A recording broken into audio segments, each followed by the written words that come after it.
Welcome to the fifth part of the money series, where we will explore how money was created, its evolution, apparent regression, and how systems, regulations, and other government complicated the process.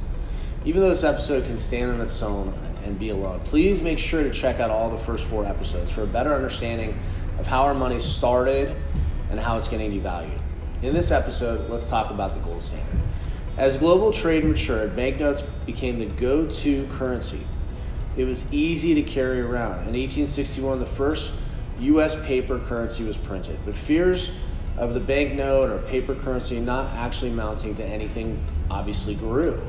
So they tried to link the value of money to gold. By 1821, England became the first country to officially adopt a gold standard. As all trade imbalances between nations were settled with gold, governments had strong incentive to stockpile gold for more difficult times. Germany was the second country to adopt it by 1871. The international gold standard was put into place. It didn't take long for other countries to adopt this system. The gold standard is a monetary system where a country's currency or paper money has a value directly linked to gold. With the gold standard, a country that the money they have in circulation is the same amount of the gold they have in their possession.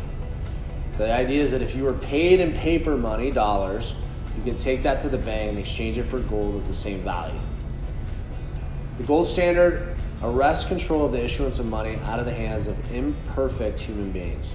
With the physical quantity of gold acting as a limit to their issuance, a society can follow a simple rule to avoid the evils of inflation.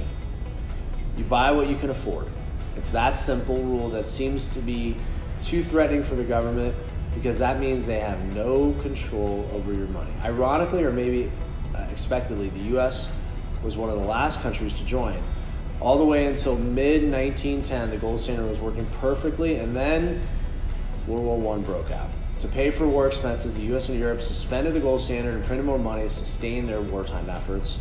By the time the war was over, countries realized they liked being able to print money to their heart's desire. They floated the idea that the gold standard may actually be harming the economy.